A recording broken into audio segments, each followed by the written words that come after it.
In a bustling town nestled between rolling hills and winding rivers lived a young woman named Mira.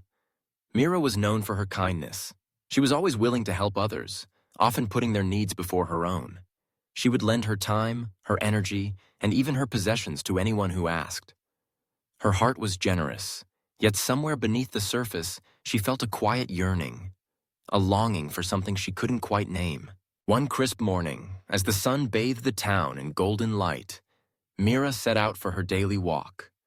The air was filled with the scent of blooming jasmine and the gentle hum of life. As she strolled along the riverbank, she noticed an elderly man struggling to carry a heavy basket. Without hesitation, she rushed over to assist him, carrying his basket all the way to his cottage at the edge of the woods. The man thanked her warmly and invited her in for tea, but Mira politely declined, remembering she had promised to help a neighbor with chores later that day. As days turned into weeks, Mira's life became a whirlwind of commitments. She became the person everyone relied upon, the first to arrive, the last to leave, always eager to make others' burdens lighter. Yet as she gave more and more of herself, she began to feel weary and invisible, as though her own dreams and desires had faded into the background. One evening, as Mira sat by her window, she watched the stars twinkle above. She wondered if they ever tired of shining for others, if they ever wished for a moment just to be. Lost in thought, she drifted into a gentle sleep. In her dreams, she found herself beside a serene lake, surrounded by ancient trees. There, a wise woman appeared, her eyes kind yet piercing. "Why do you look so tired, child?" the woman asked softly. Mira sighed. "I want to help others. It brings me joy. But lately I feel empty, as if I have nothing left to give." The wise woman smiled. "Generosity is beautiful, but even the river must fill itself before it can nourish the land. What of your own heart, Mira? What do you truly desire?" Mira was silent. She had never asked herself that question.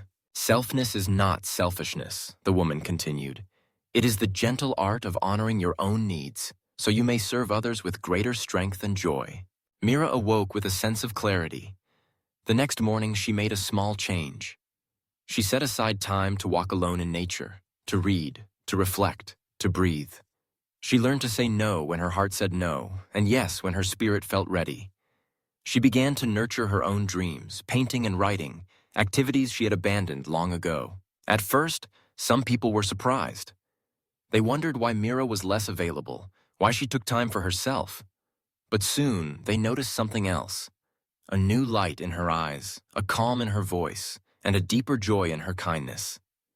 She was still generous, but her giving came from a place of abundance, not depletion. Mira's journey taught her, and those around her, a powerful lesson: that true compassion begins with self-care.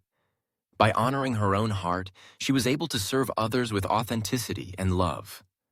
The town flourished, inspired by her example. People learned to respect their own boundaries, to cherish their own dreams, and to give to others not from obligation, but from fullness. Through Mira's story, the town discovered the power of selfness, the moral truth that caring for oneself is the foundation upon which all kindness grows. And in that gentle balance, everyone found a deeper, brighter happiness.